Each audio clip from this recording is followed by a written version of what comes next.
Hello, so today we are going to complete another essay in 500 series, that is essay 501. And 501 is again about audit evidences. You see what? In essay 500, what we learn the basic concepts regarding audit evidences. That is, what are the methods to collect audit evidences? Like, we had made one mnemonic, ICAI, observation and re-performance, and when evidences can be said to be reliable, and when auditor is supposed to use the work of management expert, and how would he evaluate the work of management expert as an evidence, as an audit evidence, you can say, and what could be the methods to obtain sufficient and appropriate evidences. Now, going further, it can be told as an extension of essay 501, as in it tells us about what should be the audit evidences regarding three kind of special items which are called as selected items in this particular case. So this essay specifies, this essay contains guidelines to be followed by the auditor regarding three items. And the number one item over here is inventory. That is, what are the specific considerations, obviously in addition to essay 500. Essay 501 with respect to inventory doesn't mean that auditor need not consider essay 500. You see, essay 500 is a basic standard. You have to follow essay 500 for each and every item like that. However, in essay 501, it tells us what are the specific considerations, obviously in addition to those contained in essay 500, which are to be considered by an auditor for these three selected items, namely, one is inventory, second is identification of litigation and claims, I would come over there, and third is segment information. So basically, this particular essay, you can say that we are going to divide this particular essay in three parts, because every part is different from one another. You see, inventory is different. The audit consideration is specific consideration which auditor has to apply, which auditor shall apply regarding inventories at client side are different than those which he is going to apply regarding litigation and claims, identification of litigation and claims actually. And then these specific considerations are different than what auditor is going to apply for segment information. And as you can see, I have made this particular file as per my needs, because I am going to write down over here. So I have already kept some gap in between. You see, in your books, you are getting the matter as it is. However, I have made this file as per my needs as usual. You might be aware by now, right? So now what we are going to do? First of all, we are going to understand why exactly in this particular essay ICAI has made provisions regarding inventories. So what are the specific considerations that as an auditor you have to apply when inventory is material for the client? Now, when inventory is material and when it is not. So coming to the point, as usual, just to save some time, what I have done is I have just written some examples, and then I'm going to ask you, you are going to think upon them, and then you are going to answer me. All right, so let's start with the inventory part. So what is essay 501? Essay 501 tells us about the audit evidences. What are the specific considerations regarding audit evidences for these three items? And these three items are not termed as selected items in this particular case. This essay 501, we can say that essay 501 has three parts, has three different parts altogether. One is inventory, one is identification of litigation and claims, and the last one is segment information. So it tells us about the auditor's procedures to obtain sufficient and appropriate evidences regarding these three items. So this essay, whether this essay is self-contained regarding inventory? No. Whether this essay is self-contained regarding the other two items as well? No. This essay is to be read in addition to essay 500, as in essay 500 it specifies the basic rules, guidelines, basic methods you can say, and the basic rules regarding the reliabilities you can say, the auditor's extended procedures in case of inconsistencies, and how would auditor evaluate the work of management's expert. So that is a generalized standard on auditing. Essay 500 is a generalized standard on auditing. What you are going to do is you are going to apply essay 501 in addition to essay 500 when there is reference about inventories or identification of litigation claims or segment information. You know, these three items in essay 501. So coming to the very first point, and please believe me, this first part is something really important from examination point of view, as in people used to ask case studies, or they may ask you any case study based MCQ on this particular point. And then there are, different situations. There are different situations like, there are different situations. This is situation number 1 regarding inventory. Then there is situation number 2 regarding inventory. Then there is situation number 3 regarding inventory. And then there is situation number 4. So basically there are different situations, and case can be made, case can be framed on any of the situation. So there is a need for you people to understand what is the difference, among all these situations regarding inventory. So let's start. Okay, so our target is like, within 30 minutes to 40 minutes, we should complete at least inventory part. Okay, now when inventory is material. Now the very first point, when inventory is material. Okay, so when this essay says that when inventory is material, then auditor shall obtain sufficient and appropriate evidence with respect to these things, meaning thereby, if inventory is not material, then you need not apply the procedures to obtain evidences which are enlisted in this essay. So, can it be the case that inventory is actually not material at client side? Let's understand with the help of one example. Suppose there is one chartered accountant Anant Kumar. Alright, now Anant Kumar has been appointed to conduct audit of a client who is a service rendering entity. Ma'am, what kind of service rendering entity? It could be a lawyer's firm, it could be an engineer's firm. They people do render services. It can be a coaching institution. Alright, now, so basically see, Anant Kumar has been appointed as auditor of a service rendering entity. Say for example, it is a coaching institution. And please believe me, they don't sell books. Here you can take example of my classes as well. Alright, we do sell classes. With the classes, we do provide books. However, we don't sell books as such. Books are sold by the publication house. Is that okay? The publishers, basically. Now, the thing is, Anant Kumar has been appointed to conduct audit of any entity who is rendering services. The client is rendering services. The client is teaching the students. However, they are not selling their study material. They are not selling their books, etc.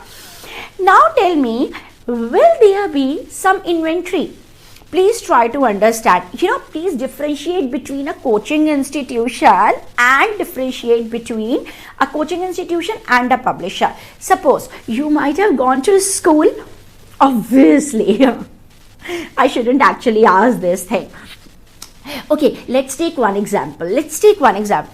Suppose my daughter takes classes for mathematics. Takes classes means she seeks some coaching for maths classes. Okay, so she is a student and the teacher actually teaches her, let's suppose, teacher actually teaches her from the book that she is possessing.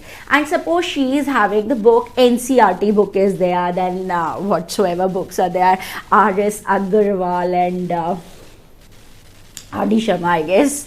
Alright, so there are so many. I'm talking about 11th and 12th CBSE board, you can say.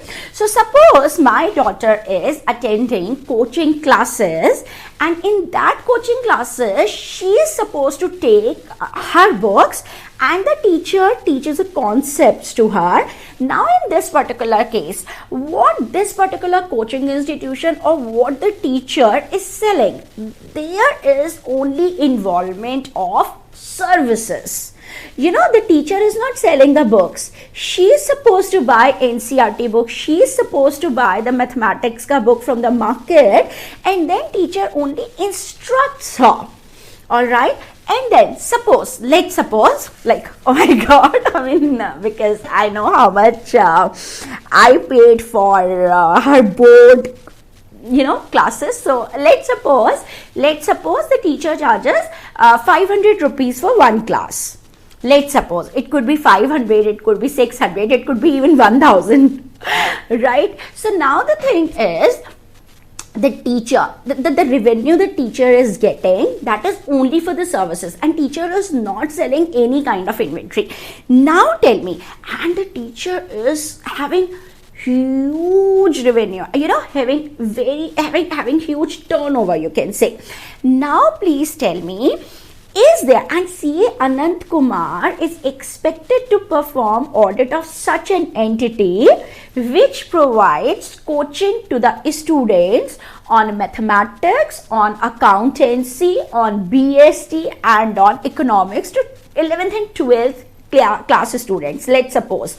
Now please tell me whether this particular coaching institution is dealing in any kind of inventory. No, students are supposed to take their NCERT books or whatsoever, you know, teachers books are there. Like for accountancy, they people might have been referring to Grewal's accountancy. I guess that is quite okay. So the thing, because you people must have also been like, or might have been from accounts stream, at least in CA. So the thing is, this coaching institution is not at all dealing in inventories. So is there any kind of inventory that auditor Anant Kumar is supposed to apply on inventory? No, there is no inventory, and thus SA 501 pertaining to inventory is not applicable in this particular case, because either there is no inventory at client side or inventory is not material. One by one, I would take up at least 4 to 5 to 6 examples. Don't worry, as usual. Okay, so please tell me. CA Anant Kumar has been appointed to conduct audit of certain entity. The entity is a coaching institute which provides coaching classes to 11th and 12th board students. In that particular case, the students are supposed to buy books, and they people are carrying their registers, the notebooks to the teacher, and teacher just instructs them. So this particular entity, that is a coaching organization or the coaching institute or the teacher, they people are dealing in services. However, they are not dealing in any kind of inventory. There is no inventory at all at this particular client side. So in this particular case, there is no inventory, and if there is no inventory, the part in SA 501 which pertains to inventory is not applicable in this particular case, because inventory is not material at client side. I hope this example is quite clear. Now coming to another example. Okay. Example number 2, like there can be, I have just taken one example of the coaching classes. Now I'm taking one example of the lawyer's firm or the engineer's firm. You see what? Sometimes the civil engineers or, you know, government retired engineers, they people do constitute their consultancy firms. They provide consultancy to big construction houses as to how to build up a product and all the architecture related advices, etc. In that particular case also, what this particular engineering firm is providing, how they people are getting their revenue. So this particular engineering firm which is providing project consultancy, they people are dealing in consultancy. The type of revenue that they people are getting is not from sale of any kind of goods. They people are not dealing in bricks or cement, or they people are not building, actually they people are not building up any construction site. Rather they are providing consultancies to construction houses. Yes, it could be true. So in this particular case, there is no inventory. So suppose in this particular case, Chartered Accountant Anant Kumar has been appointed to conduct audit of this particular engineering firm which is providing project consultancy to its clients. In this particular engineering firm, there is no inventory, and if there is no inventory, SA 501 portion which is relating to inventory is not applicable, you can say, or auditor need not follow all the procedures and need not take care about whatever is written about the inventories, because there are no inventories. Now coming to another point. Suppose there is a publication house. Let's suppose there is Bestwood Publication Private Limited. Now, they people are dealing in books. What they people are selling? They people are selling books. Let's talk only about books. Let's not talk about classes on law, okay? Because there can be different kind of products in which BPPL might be dealing in. However, let's concentrate only on books. Now, any kind of publication house, you see, you can have a number of publication houses in your mind. You can take any publication houses example. However, I'm taking one example of BPPL. Suppose Bestwood Publication Private Limited is there, and they people are dealing in books. What they are selling? They are selling books. Now, as on 31st March, whatever inventory they people are having, that yes, there is inventory. Why? Because they are dealing in goods. And what are the goods for this publication house? So goods are books. So are books material? Yes, obviously books are material for this kind of entity. Now suppose Chartered Accountant Anant Kumar, this is one imaginary name. Now suppose CA Anant Kumar has been appointed to conduct audit of the year X0X1, to conduct audit of this particular audit of financial statements of publication house for this particular year. Now what happens is, you see, in this publication house's case, as on balance sheet date, books must have been valued in the books of accounts, in the financial statements, you can say, of the client, because client is publication house. All right. Now in this particular case, suppose as on balance sheet date, that is 31st March, the client says, the publication house says that we have 1000 books as on balance sheet date. And now assuming, obviously the market price would have been higher. Okay. Assuming the cost per book is, it could be any subject's book. Okay, let's suppose the 1000 books they people are having as on 31st of March, and assuming they say that our cost comes to 400 rupees per book. So based upon whatever, you see, it could be accounting standard 2 which can be applicable, which is applicable on the client. It could be Indian accounting standard 2 which is applicable on the client. So basically, as per applicable FRF, again I'm speaking, we had already done this thing, okay. So as per applicable FRF, they have valued inventory in their books of accounts, that is 1000 books at the rate 400 rupees at cost, because it's cost or NRV, whichever is lower. So now what happens if quantity is wrong? Here you are, you have to understand why exactly SA 501, why exactly SA 501 was made. What was the need? Why the people are speaking a lot about, stock taking by inventories and attendance by auditor, etc., etc. Now, please tell me, think upon this thing. Okay, what if the quantity is wrong? Suppose they are not having 1000 books as at balance sheet date. Suppose they are having only 650 books in the stock, in the godown as at 31st March. Now, the valuation should have been made at 650 books at the rate 400 rupees per book. I hope you people are getting this thing. However, in this particular case, that is the cost part, 400 rupees. However, because they have not conducted stock taking, they have not counted the inventory as at balance sheet date. Let's suppose it is an imaginary example.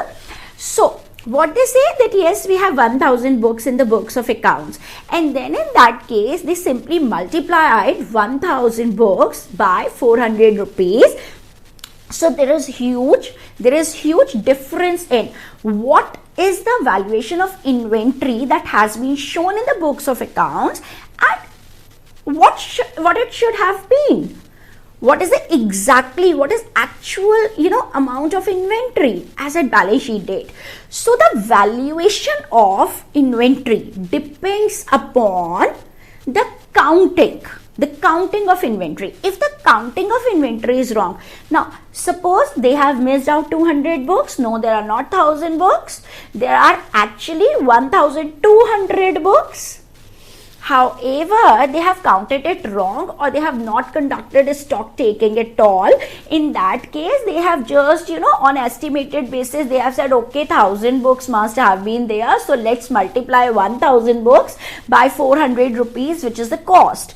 So in that case also, inventory, there is misstatement in the inventory valuation. Because actual books were 1200, however, they have recorded only 1000 books. Now, there is a point that if quantity is wrong, whether it is going to affect the valuation part. This is just one example. It could be a medical store. It could be medical store, it could be a tire selling shop, it could be a car dealer, it could be a publication house like this, there could be a stationery shop. So it could be anything, you see. Now the thing is, if quantity is wrong, then valuation is bound to be wrong. And it is the auditor who is going to express his opinion on financial statements, on true and fair view of financial statements. Now, please tell me in the reverse order. Auditor is going to check the valuation or not? Yes. So, valuation can be misstated if the quantity the day people are showing in the books of accounts as at balance sheet date is not correct. So, if quantity is not correct, the valuation is bound to be misstated. So, auditor is going to express his opinion on the inventories. That means on this particular financial information which is appearing in the financial statements. Alright, now in this particular case, you please tell me, for examining whether valuation is correct or not, whether valuation is appropriately made or not, auditor needs to obtain evidences regarding what? Regarding existence of the inventory. First of all, the very important keyword over here is existence. You see, regarding existence of the inventory. What does that mean? Regarding existence, whether this much of inventory is actually existing as at balance sheet date or not. So basically here auditor is going to obtain evidences regarding existence. Now, going further, please tell me whose primary responsibility should be there to count the inventory or to conduct a stock taking? Can you tell me? To conduct a stock taking or to conduct, or to count the inventory as at balance sheet date, it should be the primary responsibility of whom? Of management. That means management in TCWG. So whenever as at balance sheet date, because it is management's duty, right, to conduct stock taking. So when management is conducting the stock taking, when management is taking the stock, it is auditor who should go there, who should observe. You got it? We have already done this observation thing in SA 500, right? Who should observe, who should inspect the inventory to check the condition also. Ma'am, what is the meaning about the condition? What is the meaning about condition? Hope you people are getting this particular example. All right. Just these are the simple kind of examples as we are already doing, we are always doing in other standards on auditing, right? Now please tell me, so when the management is conducting a stock counting, so auditor should attend this particular stock counting, because there could be some inventory which is not in good condition. So basically he should obtain evidence regarding two things. One is existence and one is condition. Ma'am, why it is so that existence and condition, they both are necessary? You see, existence meaning, yes, 1000 books are there in the stock. If management is conducting the counting of inventory and if management is saying that 1000 books are there in the stock as at balance sheet date, it is the auditor who should go there on the date when inventory is being counted by the management. He should observe the stock taking conducted by the management to obtain sufficient and appropriate evidences that actually 1000 books do exist. Actually, inventory is of 1000 books as at balance sheet date. I hope that is correct. Now coming to other point. Now coming to another point. What about the condition thing? Now let's suppose out of, correct, 1000 books are there. Now let's suppose out of these 1000 books, 700 books are in good condition, very good conditions. However, 300 books are not in good condition. Suppose these 300 books have been perished due to some flood kind of thing, or maybe due to some kind of moisture in the air, or it could be due to anything, or it might have been bitten by the rat. Okay, so whatever is the reason, suppose auditor goes and check and sees and finds out that no, auditor finds out that no, these 300 books are not in right condition. Now please tell me, I'm asking you, whether the client should, these are not in good condition, all torn away, all books are perished, have been perished, all right, not in a good condition at all, not in a saleable condition, you can say, right? Now you please tell me, if the client is valuing these 700 books at the rate 400 rupees each, should the client value these 300 books also at the rate 400 rupees each, or no, these books are to be scrapped? It could be scrapped only at scrap value, you can say, and client is going to have only, say for example, 15 rupees per book depending upon the weight of the book.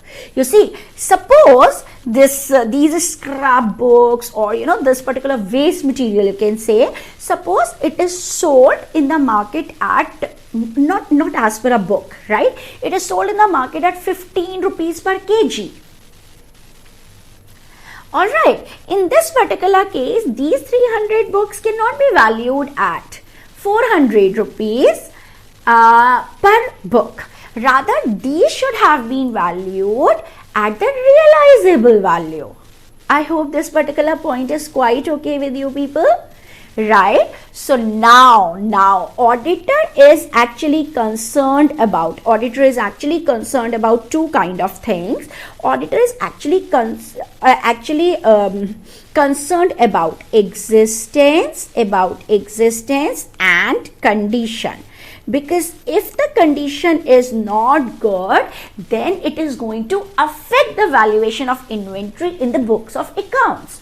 So, to obtain sufficient and appropriate evidences regarding inventory, auditor should obtain evidences regarding existence and condition of the inventory. Because existence meaning number, how many numbers are there. So if the inventory is not existed as at balance sheet date, or suppose inventory is there but it is not in a good condition, this fact is going to affect the valuation of inventory in the books of accounts. So because auditor has to express his opinion on the whole set of financial statements, including balance sheet, and balance sheet includes inventory as well. The financial statements include inventory as well, obviously. Now I hope now you have got this point right. So there are two keywords. Auditor shall obtain sufficient and appropriate evidences regarding existence and condition of the inventory by attending, inventory counting or stock taking conducted by management, because the existence and conditions do affect valuation in the balance sheet. I'm sure you need not write all these examples, because we would be doing sufficient number of questions when I would be teaching you the text material. Rather, studying the text material will become very easy if you are able to understand all these examples. So there is no need to write or to make notes about these examples. You see, if there is any need, from previous classes as well, I ask you people to make proper notes like we had already done. We had made number of examples. Okay, so there is no need actually. Now, I would make you people mark the important keywords in the book itself. Now, suppose there is one Z Limited. Z Limited is a very large jewelry wala limited. It could be Kalyan Ji Jewelry Wala Limited, Kalyan Jewelry Wala Limited, or any jewelry wala shop is there, or it could be any diamond merchant. All right. Now this Z Limited says to the auditor, the top level management, TCWG, or the person who is in charge of the inventory, they people tell the auditor that we have 500 pieces of diamond, pieces of diamond, you can say solitaire, in our stock. Now there is a problem. Auditor is not having any knowledge about this particular item. Suppose management says to him that, sir, see, this is one solitaire, 1, 2, 3, 4. This is princess shape. This is round shape. This is, this shape. I don't know. This is a pear shaped diamond. So its valuation is a little bit lesser than the round shaped ones. And the quality of this particular solitaire is, this is triple excellent quality, GH color with no fluorescence, etc. Oh, come on. I don't know. I don't have knowledge as auditor. I don't have knowledge about these kind of items, you see. I don't have any knowledge. Sometimes it could be the case that he can show me some zircon, or you can say artificial diamond. All right. I would say, oh yeah. And he says, sir, this is of 1.75 carats. And you say, oh wow, so good, so good. Okay, let's keep it. Now you can have evidence about the existence. You can just, go there and observe the stock taking conducted by them. But you cannot ensure about the quality and the condition of these particular items. And the quality of these particular items is such that the quality itself, the condition itself, these factors are going to affect the valuation of diamonds. Diamond is inventory for him. Okay, he deals in diamonds, correct? Now, suppose he says, sir, see, this is GIA certified or this is IGI certified. How would I know about it? I know that there are laser marks, however, I'm not expert, I'm not having expertise in that. Right? Now, in this case, it could be the case that management might be having a certificate from expert. We have already studied in very much detail. We had made a number of examples in SA 500. Now, in that case, you can use the work of management's expert. You can use the work of management's expert in accordance with SA 500. So, you have to decide, you have to consider, you have to see, just 1 minute. So, you have to consider what is the nature of inventory, you see. Everything is written in your book, don't worry. You have to consider what is the nature of inventory. You have to actually consider whether there is any assistance of expert. I would come to auditor's expert as well, because you might not be having any kind of expertise in this. So this is your book. Let's keep it away, and again coming to the examples.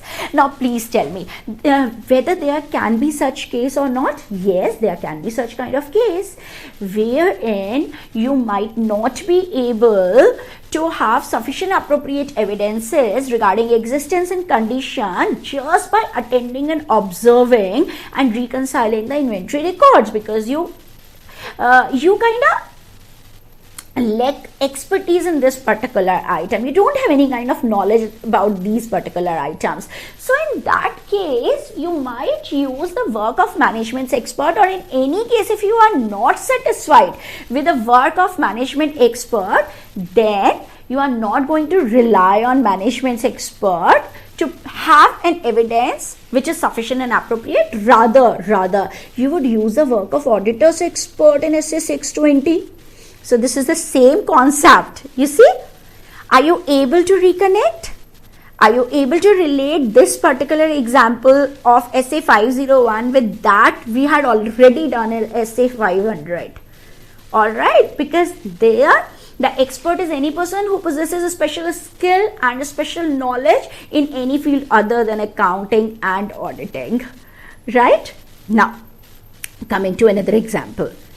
Now, please tell me, suppose there could be one case when suppose it is not possible for you to attend a stock counting at all. Ma'am, how come? Okay, I'm just taking one example.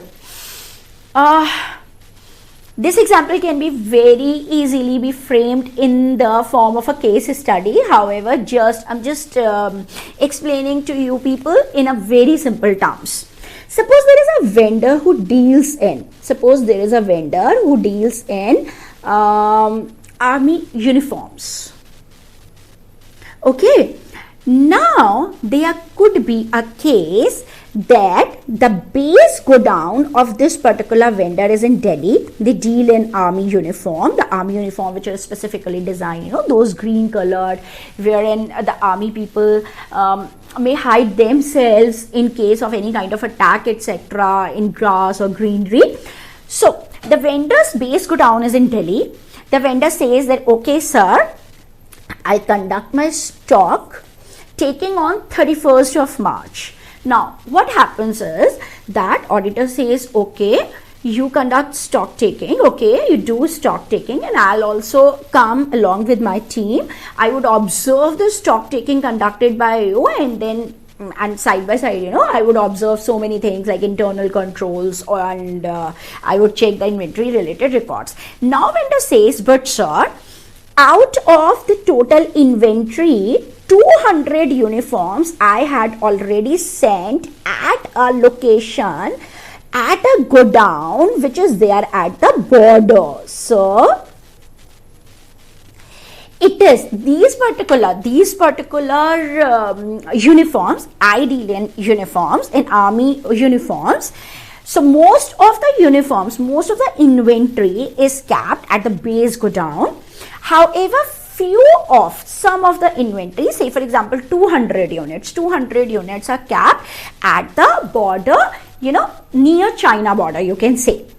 Now please tell me, is it really feasible for the auditor or the auditor's team to go all the way to a location which is near to China border and have evidences regarding existence and condition of 200 uniforms which are lying there? I don't think so. In this particular case, auditor might be unable to attend inventory counting. Are you able to understand this example or not? Yes, it could be the case. Yes, it could be the case. See, I should tell you one thing. Right now, I'm teaching you whole of SA 501 for usual years. Do you know one thing? Year 1920 has been declared as an exceptional kind of year for so many reasons. Because due to COVID-19 situation, due to Corona situation, it was not possible for the auditor to go to many locations. As on 31st of March 2020, due to India-wide lockdown, so Institute has issued separate clarifications, separate guidelines which are to be read in addition with SA 501 for any exceptional year. So please, specifically, I would be teaching them separately. Alright, because they are not a part and parcel of SA 501 for each and every year.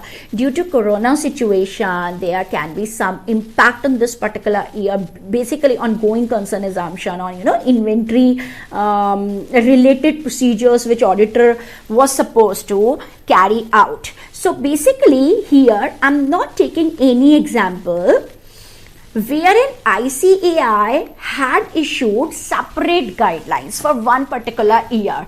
So please, coming to the normal procedures which are there in SA, which are very much there in the SA 501. Suppose vendor deals in army uniform and most of the uniforms, most of the inventory is there at his base location, at his base godown. However, some of the inventory he had already sent to one godown which is there near the border area. Now it might not be possible for the auditor, it is not feasible for the auditor all the way to go to that particular location to attend and observe inventory. I hope you people are able to understand this example. So what should actually auditor do in this particular case? All these kind of questions are answered in this particular SA 501. So I guess the base should be clear. If you need to take a short break after this understanding of base, you can just pause this screen. I'm teaching. Now coming to SA 501, I hope now you can relate to so many examples. See, I have told you about this location thing as well, right? Though I'm not teaching you any specific portion, Abhi.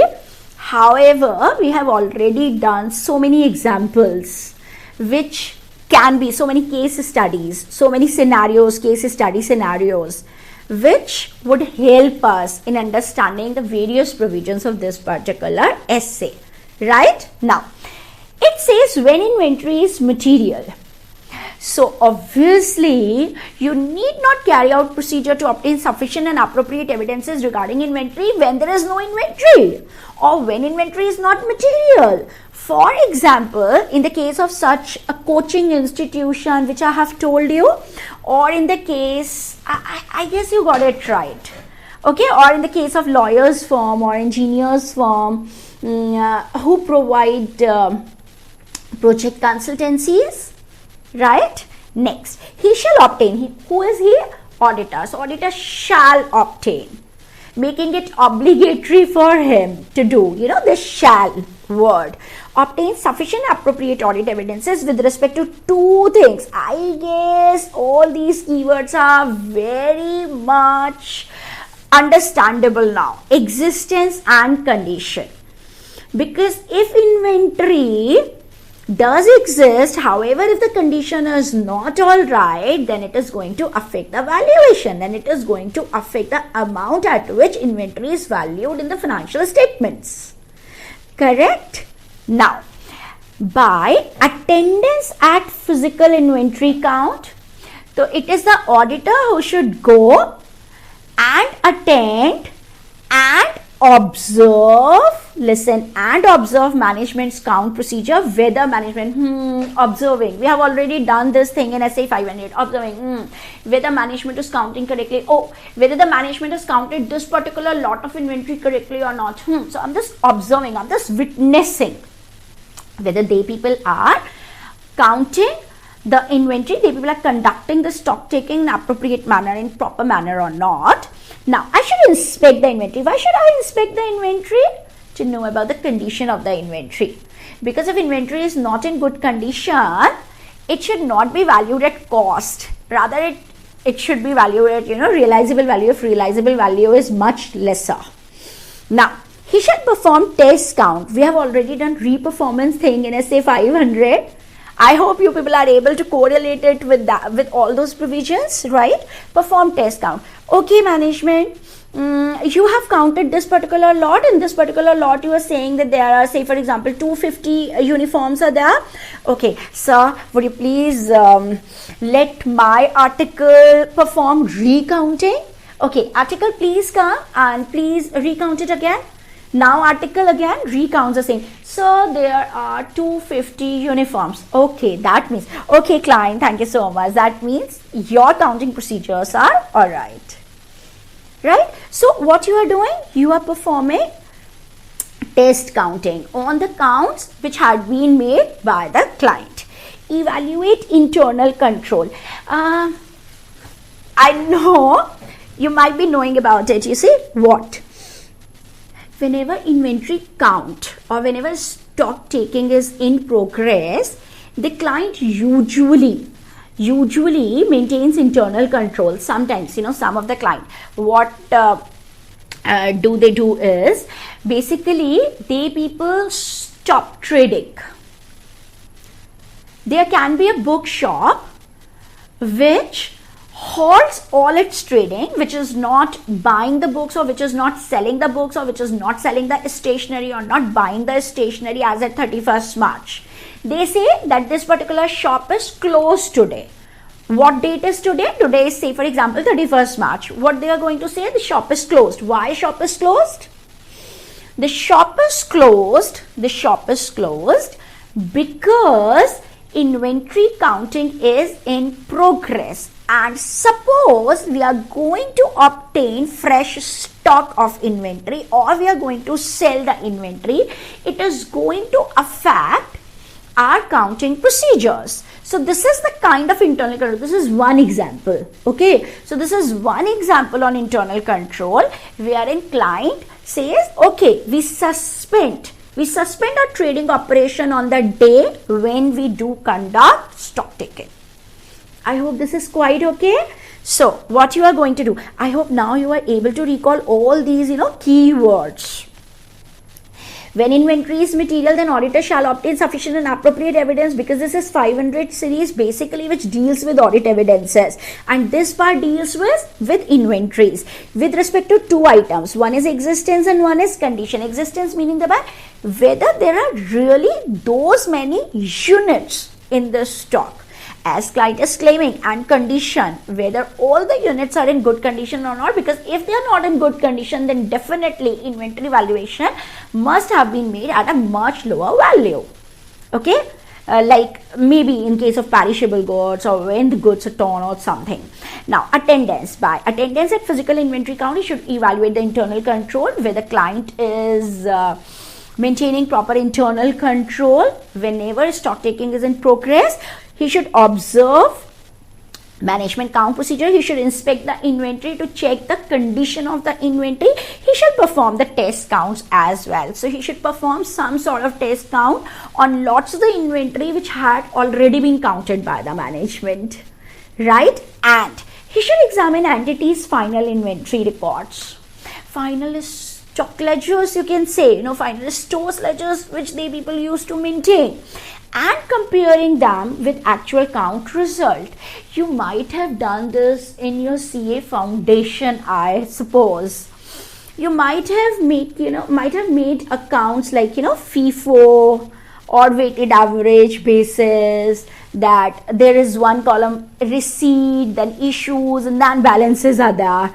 So client is going to maintain, client actually maintains all those records. Auditor examines those records. Okay, those were the receipts, those are the issues, and this is the balance. Whether this particular balance which is appearing in the inventory record is actually existing in reality or not. Alright, so please believe me, this is the introduction part of this particular essay, which tells us about all the general procedures that you are going to apply to obtain sufficient and appropriate evidences regarding inventories. You should be very clear about it. Okay, because it will, whenever any kind of case study is asked in the exams, you are going to start with the introduction thing, essay 501, which deals with auditor's responsibilities to obtain sufficient appropriate evidences regarding inventories. It specifies the specific consideration for selected items including inventory. So as per essay 501, when inventory is material, auditor shall obtain sufficient and appropriate evidence with respect to existence and condition of inventory by attendance at physical inventory count, wherein he shall evaluate internal control, he shall observe management count procedure, he should also conduct inspection of the inventory to determine the condition of the inventory, and he shall perform some test counting as well. Moreover, he should examine inventory final record, entities inventory final record, and he should compare them with the actual count result. So your introduction thing would be well drafted. I guess that is okay. Now there are so many parts in this particular essay 501. This is one question. I would do this question, please. You have to recall 5 examples in this. Then there is one condition, this, one is this, then one is this, and then one is this. So this is 1, 2, 3, 4. So coming to point number 1. Attendance at inventory count is impracticable.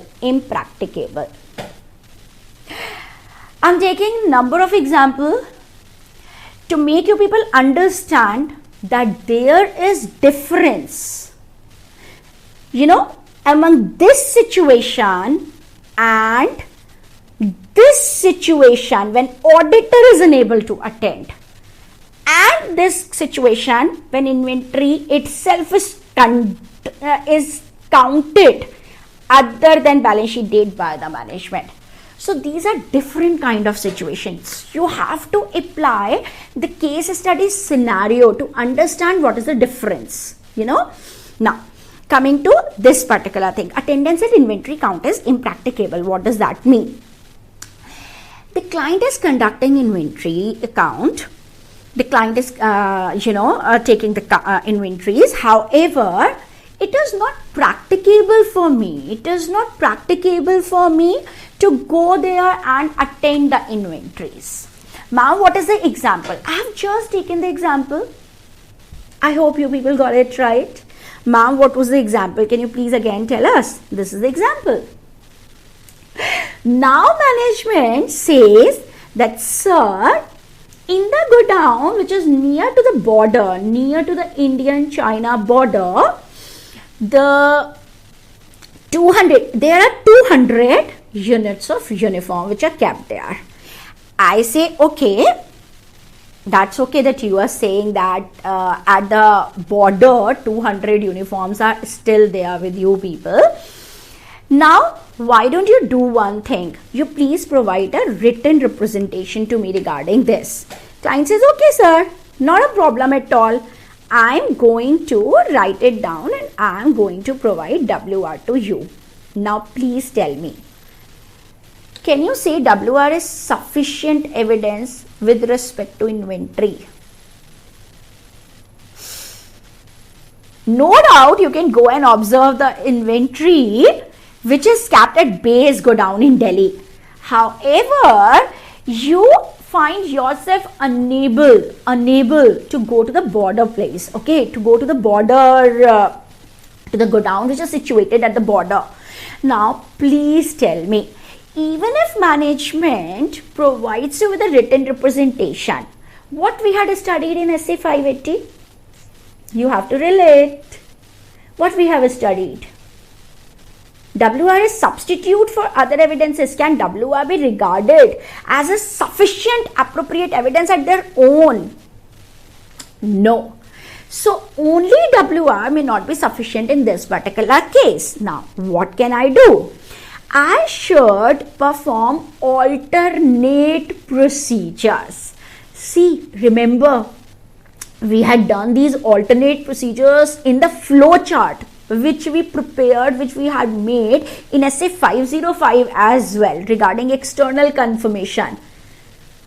When I used the example about D & Company and alternate procedure. Now here too. Can WR be called as sufficient as an evidence about 200 units of uniform which are held, which are kept at a godown which is near to the border? No, WR cannot be regarded as sufficient and appropriate at their own. It is just an additional evidence. It cannot be regarded as a substitute for other audit evidences. Now, because it is not practicable, so what could be the alternate procedures? Now you have to apply your professional judgment about the alternate procedures thing. What you can do? See, this particular vendor must have got all the uniforms stitched.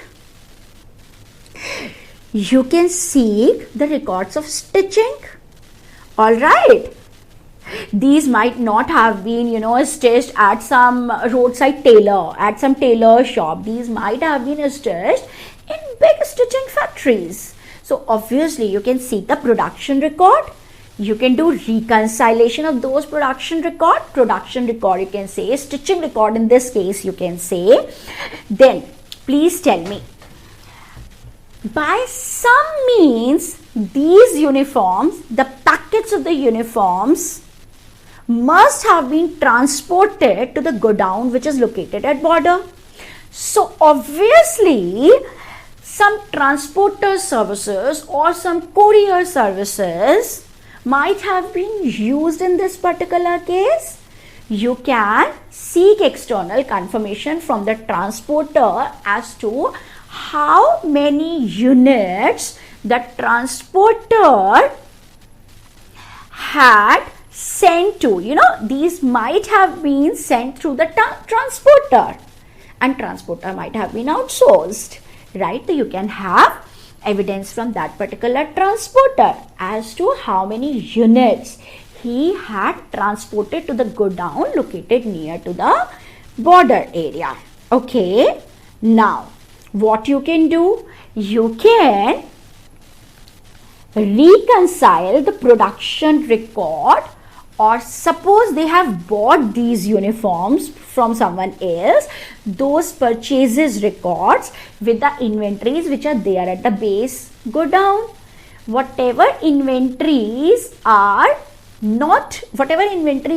found at the base godown must have been sent there. So what you are doing? You are obtaining evidences from variety of sources, from different sources by different means, so as to obtain sufficient and appropriate evidences regarding the inventory kept at a godown where you find yourself to be unable to attend inventory counting conducted by the management. I hope this is pretty okay now. Now, sometimes there might be a case. You can say, see, nowadays we all know that so many stuffs can be done on a virtual, in a virtual meeting, you can say. You can say them, you can tell them, okay, why don't you do one thing? You do a stock counting on Google Meet, on Zoom, on so many, there can be a number of platforms, on even WhatsApp video call. At least you can have some sort of, evidences. I know that digitized evidences are not that reliable as original evidences, as documents which are original. And same ways, if I go somewhere and I myself observe inventory counting conducted by the management, that would have been much reliable. However, even the virtual, if it is possible, however, if the client says, no sir, in that particular godown which is near to border area, internet signals are not working, we cannot do that. Okay, then what can we do? Alright, now still, if we are still unable to obtain evidences, there are no production record, the transporter is not traceable, reconciliation, you're not able to prepare, internet signals are not there at that particular location, then in that case you are still unable to obtain evidences regarding the inventory which is kept at that particular godown, where you are unable to go and attain the inventory counting. Now what you are going to do? We have already done this thing. You see, when I taught you all about the types of opinions, I hope you are able to reconnect. What kind of opinion? Ultimately, qualified or disclaimer. When you are, this is just one portion of standard on auditing which we have done. You see here, this is just one meaning inventory is one particular case. Which case it was? So it was only this case. Still, we have to do a lot of cases. I hope this particular portion is quite okay. So attendance at inventory count is impracticable. The client is conducting stock taking. The client is counting the inventory. However, it is not feasible. It is not practicable for us to go and to attain the inventory count. There can be another case as well. You see what? Sometimes it is a case that the client deals in industrial gases.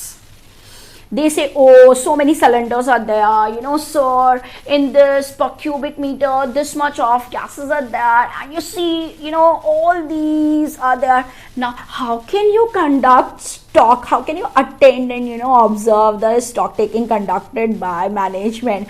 You are not going to check, oh, per cubic meter, you are saying this much of industrial gases there, and it could be valued at this. No, you don't have any kind of understanding about whatever. They might say, okay, sir, there is ethylene or methylene or ethane or methane or nitrogen dioxide, NO2 or nitrous oxide, N2 or whatever. I don't have any knowledge about them. These are the simple gases I told you about. However, there can be industrial gases. Now, what are the alternate procedure? Because here also, you may find it impracticable. You might be unable. No, you cannot. So basically, it is impracticable. So you can perform alternate procedure in this particular case, the example that I have taken. Even when attendance at inventory count is impracticable. You see, you remember that jewelry wala example? Those diamond pieces are there, those solitaires are there of different sizes, of different quality, color, make, etc.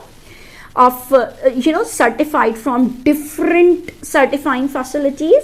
In that case, what could be the alternate procedure? You can evaluate the work of management's expert, and if you are not satisfied with the work of management expert, in that case you may like to use the work of auditor's expert as per SA 620. So in any case, you cannot just rely on WR. You cannot just rely on written representation, because as per SA 580, WR is only additional evidence. Don't worry, please don't worry. We will do a proper presentation and everything. You see, in these kind of question answers and case studies later on after the class. I mean, after understanding this text material. So I hope this particular part is quite okay. Okay. Now coming to another case. This is attendance and inventory count is impracticable. I'm writing down. The management is counting the inventory. Management is counting the inventory. However, the auditor, it's not practicable for auditor to go there. Auditor cannot. Either auditor lacks knowledge in that particular thing, or it is not possible to reach that location at any time. He cannot go to that particular location due to whatever reason at any time. See, I'm stressing on this particular point. He cannot at all go to that particular location. He is not having any kind of knowledge about those jewelry or those solitaires by whatever means. Okay.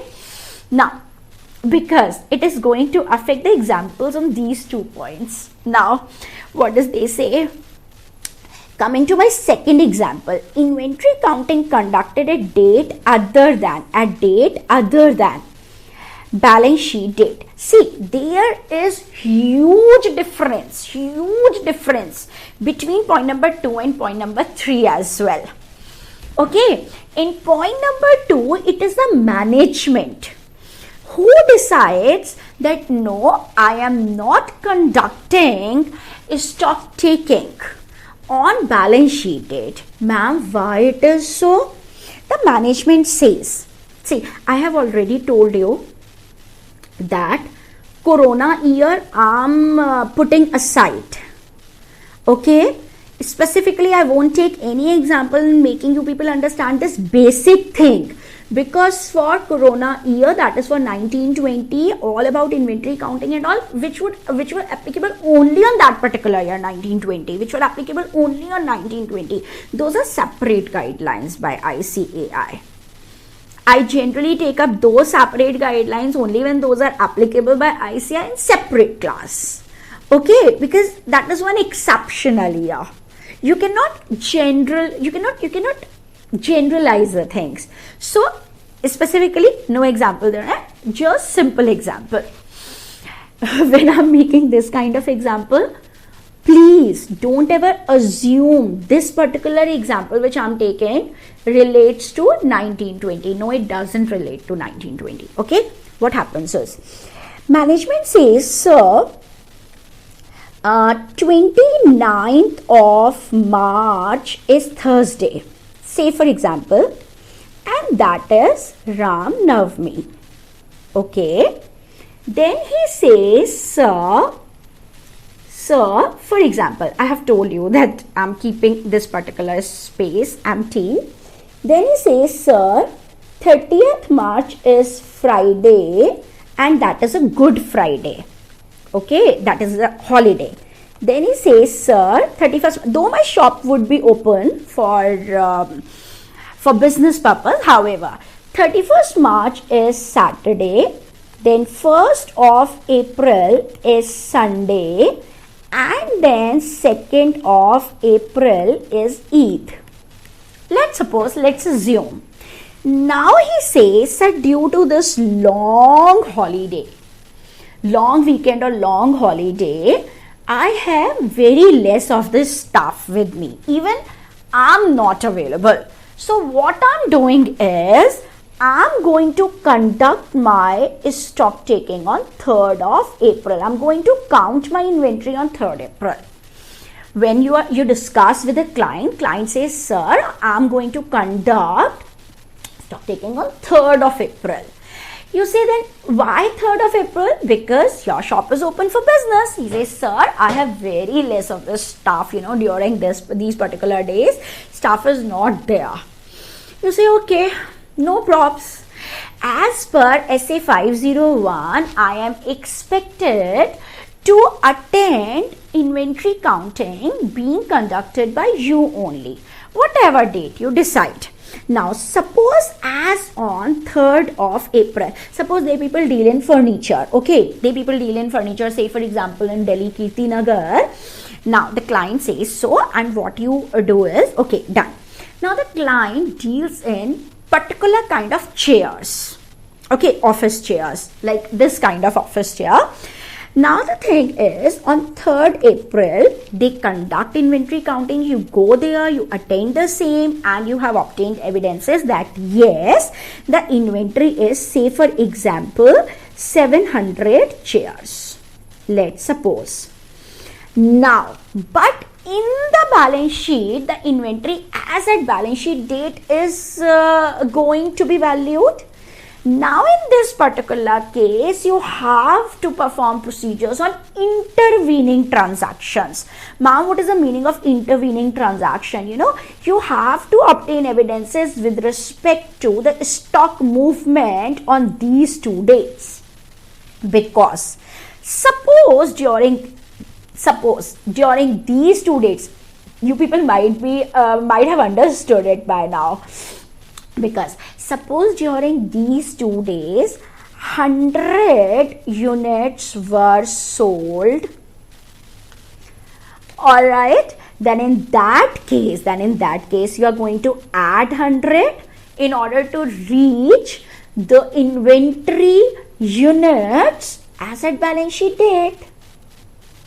These are the intervening transaction, and vice versa would be the case with the purchases or the goods received.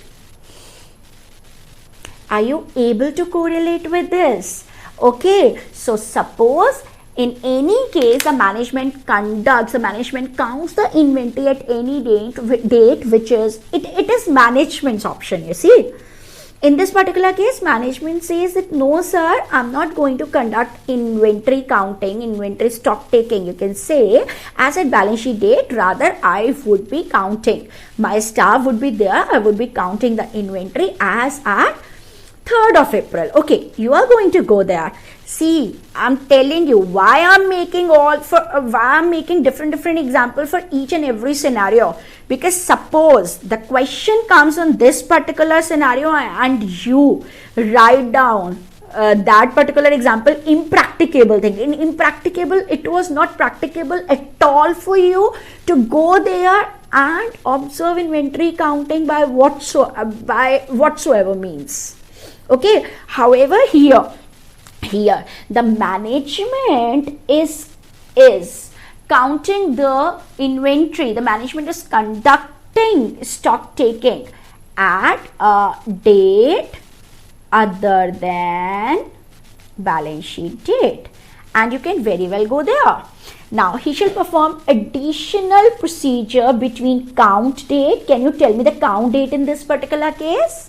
The count date is 3rd of April and the balance sheet date. So you can say the changes in inventory, the stock movement, you can say the intervening transaction, because whatever sales have been made on 1st April and 2nd April, those sales, whatever goods have been moved out of the shop, those goods should have been added to the stock as at 3rd of April in order to arrive at the quantity of chairs as at 31st March. I hope this much is quite okay with you people. Okay, and vice versa is the case with the purchases. You see, suppose some goods have been bought during these 2 days, then in that case you are going to subtract the same from these 700 units in order to arrive at the inventory which was there as at balance sheet date. I hope this is quite okay, pretty sure. Okay, so in point number 2, I have marked it as point number 2 because this is a different scenario, this is a different case. You can go there. Okay, on the date on which inventory is counted, is being counted by the management. Ma'am, someone may ask, ma'am, please tell us, can management decide to conduct inventory counting even before balance sheet date? Can management decide that, okay, long weekend is coming, let's do one thing, that is another thing, let's do one thing, count the inventory as at 28th of March. Yes, it could be the case. Then you are going to observe the inventory counting, you are going to observe the stock taking conducted by management, you are going to test count, everything is being done on 28th March, then in that case, you have to apply procedures in changes in inventory between 28th March and the balance sheet date in order to obtain evidences, in order to arrive at the inventories as at balance sheet date. Yes, it could be any date which is other than balance sheet date. Management may decide to conduct counting of inventory, to conduct stock taking before or after, depending upon what is the scenario. So now even point number 2 is pretty clear. And what is the difference between this point number 2 and point number 1? In point number 1, it was not at all practicable for you to go there and attend on whatsoever date. However, in point number 2, it is a management. It is a management who decides to conduct inventory counting at a date which is other than balance sheet date, and it is very much feasible for you to go there and attend, and apply all these procedures on the date that day people are telling. Now coming to third number point. What is the difference between this third? See, why I'm making so many cases? As usual, of course, I do make in all the standards. Why it is so? Because in any case,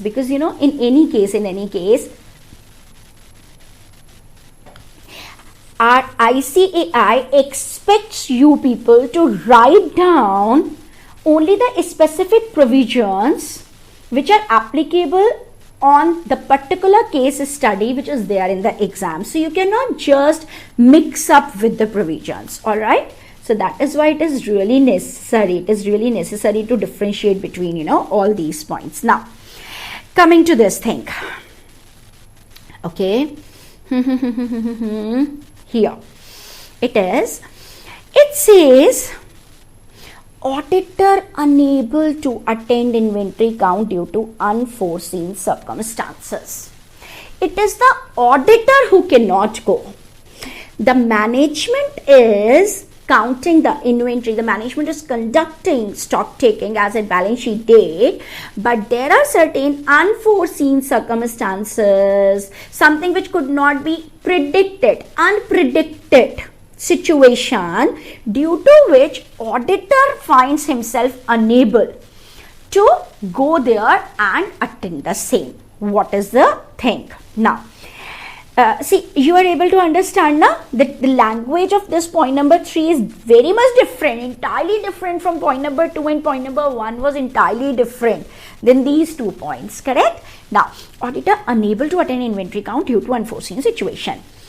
Beforehand, the people decide, okay, inventory count would be conducted on 31st of March, and auditor says, okay, my team would be there at your site.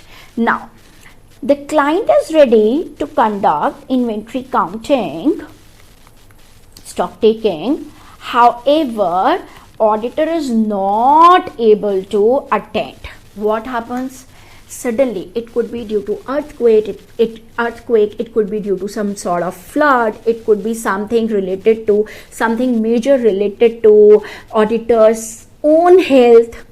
It could be that due to some, due to some reason, border of 2 states is sealed. Might be the reason.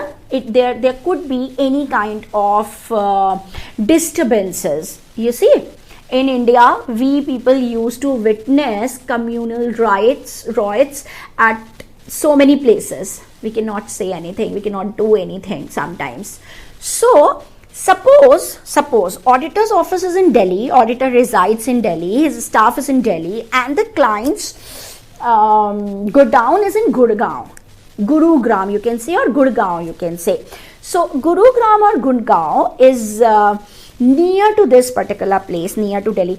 I can take example of, Bombay and Nasik, say for example. Okay, so auditor staff is there in Mumbai and the client's godown is in Nasik.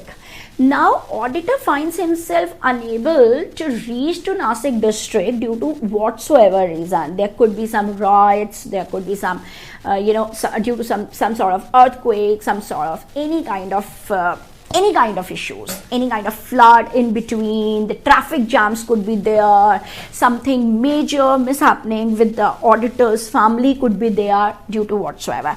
Now auditor says, no, client, I'm not able to come and attend. However, you may please continue with the same. Now, what does client do? So client keeps on counting the inventory. Now auditor says, okay, as on 31st March, I was not able to come and attend. As per your counting, as per your WR, inventory was, say for example, 1000 units. Now you please do one thing. Please conduct some sort of inventory counting, because I am asking you to do the same. Please conduct some sort of inventory counting, as at, say for example, when the situation is normal. Let's suppose on 5th of April, I would be able to come. I know that you had already conducted stock taking as at 31st March, and as per your counting, inventory came out to be 1000 units. However, now the problem, that unforeseen situation has been is now appropriately all right. Everything is in law and order now. So now I can come. Would you please do one thing? Auditor, calls the client on 3rd of April and says, would you please do one thing? Please again repeat this inventory counting as at 5th of April. Now, what would happen? It is a client's duty to cooperate with the auditor. Now, there could be two kind of things. The client may say, okay, sir, that's okay. I'm again counting for your satisfaction so that you can obtain sufficient and appropriate audit evidences regarding my inventory. Or client may say, no sir, it's not possible for me now. So now, please, I hope you got it right. Here, the client had already conducted stock taking. It was auditor who was unable to attend inventory count due to unforeseen circumstances, due to some sort of natural calamity or some disturbances in law or order whatsoever. I hope that is quite okay. So now the difference is pretty okay, right? Point number 2, it was management who decided to conduct inventory counting on some other date. In point number 3, management conducted inventory counting as at balance sheet date. It was due to some unforeseen circumstances, unforeseen condition, unpredicted case, due to some natural calamity or due to something which was beyond the control of the auditor, that auditor actually could not go to attend this inventory counting being conducted by the management as at balance sheet date. Now, what should be the procedure? Listen, I know this place was empty just so that I could write down. I hope you can see this particular flow chart in the inventory section in your book. Okay, now listen. When inventory is material, you should observe, inspect and evaluate. I'm on that point only, but now I'm teaching with the help of the flow chart. When auditor is unable to attain the inventory count due to unforeseen circumstances, all right? If it is not possible due to unforeseen circumstances. Now, what is the meaning of unforeseen circumstances? It could be natural calamity or whatsoever. Right? He shall request management to perform count on some alternate date. In my case, alternate date is 5th of April. Okay, now I can come. You please, as per my request, please conduct some sort of count. Suppose you are having 3 godowns. Let's conduct stock counting in 1 godown. Okay, on 5th of April. If management accepts his request, then he shall attend, observe and consider intervening transaction. Now, what are intervening transaction? Suppose alternate date is 5th of April, as I have already told you in that particular case study which I was taking up.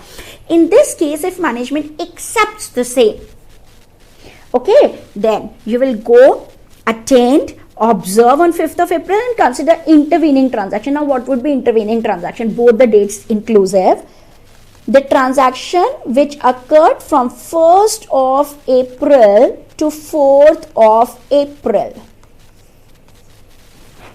Both the dates inclusive. Okay. And conclude whether management is right or not. So, whatever sales were made from 1st April to 4th of April, he is going to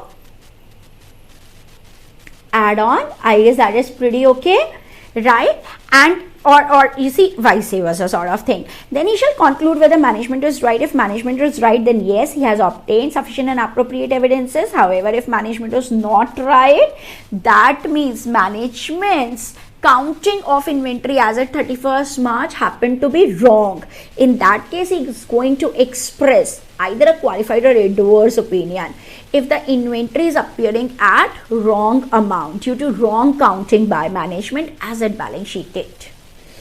Now please tell me, are you able to relate that situation with this particular flowchart? And if management refuses, if management says, no sir, I'm not going to again perform counting of inventory or stock taking as at 5th of April because you want me to do so. In that case, they are imposing limitation on scope of my work. In that case, you remember, for every kind of limitation on scope which management is imposing on you, you are going to perform, you are going to adopt the procedures, or you are going to deal with this particular situation in accordance with SA 705. We had already made this point clear in SA 505 external confirmation as well. Remember? So this is the same sort of situation. However, this is with regard to inventories. Now please, you cannot mix these 3 points in the exams. You cannot just mix up. You see, every mark in exam counts. If the case study comes for 4 mark or 5 mark or whatsoever, and you end up in writing, now he is asking you that auditor is unable to attend due to unforeseen circumstances, unpredictable, some sort of natural calamity, some sort of problem in law and order, and you write down in your answer these kind of points: attendance and inventory count is impracticable. He is not going to award you good marks. It could be you may fetch 1 mark or so just for writing down the basics. So you should be very particular as to if he is writing the word impracticable, or if he is asking me that auditor was unable due to unforeseen circumstances, however management already conducted the same.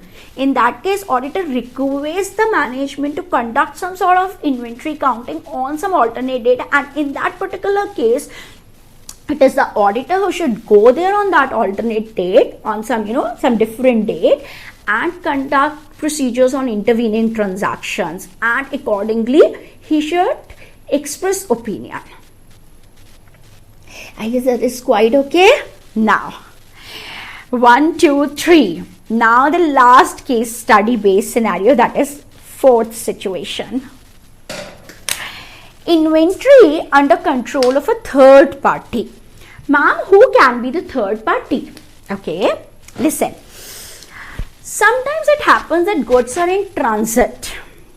Sometimes it may happen that client has imported certain goods. Client has actually imported certain goods, and those particular goods are capped with the port authorities.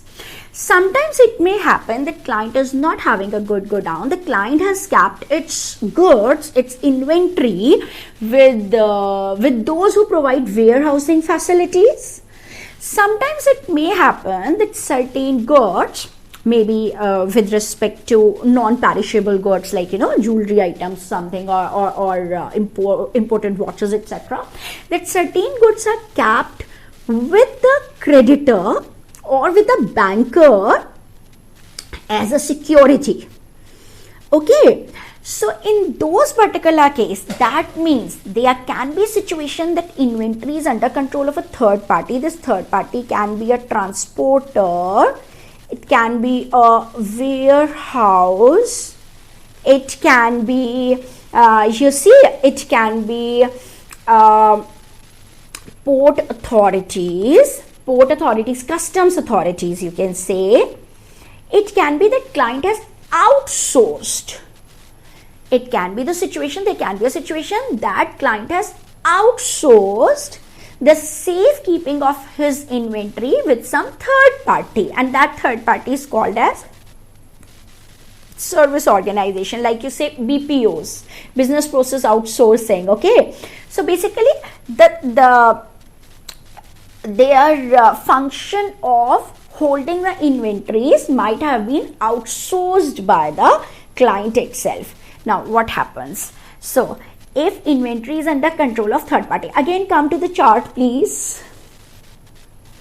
If inventory is under control of third party, for example agent, you might have done question and accounts on consignment, consignor and consignee. So even if the goods are kept with the agent, the goods would appear, the inventory would appear in the company's balance sheet. Agent, transporter, custom authorities, warehouses, bankers against loan, service organization. Please, this service organization thing I'm not going to do right now, okay?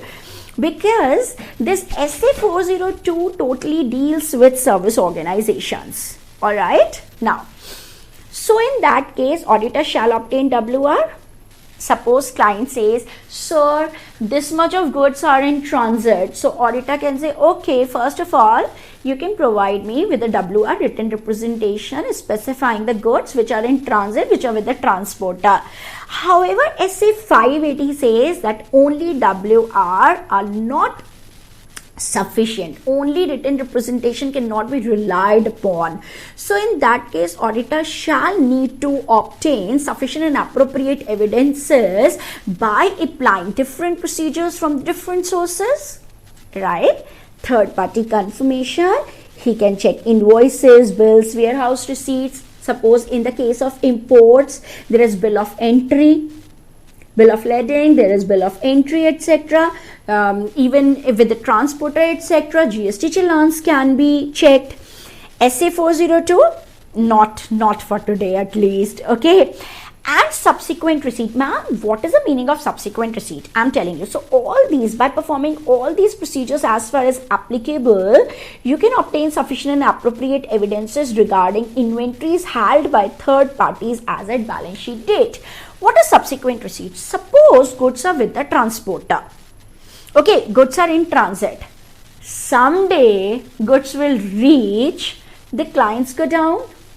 Suppose goods are in transit. Suppose goods are coming from, say for example, Nagpur to Mumbai.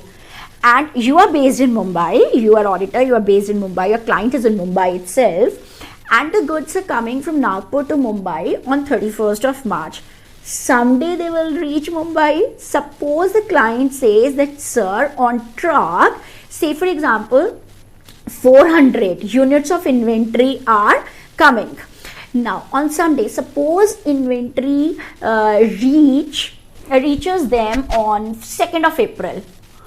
You are not going to complete your audit as at 31st March. Obviously, everybody knows that. You take your own time in completing the procedures and expressing the audit opinion. So in that case, you can always go on 2nd April and say, oh yes, this much of goods are received in the godown. Okay, then in that case, you can observe that thing. So if there is subsequent receipt, from the warehouse or from the transporter or from the port authorities or the customs authority, subsequent receipt, but before expressing your audit opinion, you can have evidences regarding subsequent receipt, whether those much of units as told by the auditor as at balance sheet date, that those units were with the third party, whether those units actually being received by the client after the balance sheet date or not, if you can, if any. If you are satisfied, if you are able to obtain these evidences, then okay. What is the meaning of okay over here? That means you have obtained sufficient and appropriate audit evidences. However, if you are not able to obtain evidences even after performing all the procedures, you are not able to obtain these kind of evidences, and you are not satisfied with the inventories which was told to be held by third parties as at balance sheet date. what you are going to do? You are not satisfied with only WRs. What I have told you, what we have done in the modified and unmodified opinion, in the case of inability, you are going to express either a qualified or a disclaimer of opinion. I hope you got it right now. So even this, flow charts, this right hand side, it will help you in answering. Now, coming to one case study, you please tell me on which point this case study is based upon. Coming to the following situation. I have already told you about the presentation. First of all, you are going to write down about the standard, then you are going to relate it with the present case study, and in a standard you are going to write down the relevant portion of the standard which is applicable in this particular case study based scenario, right? And last but not the least, you are going to conclude your answer.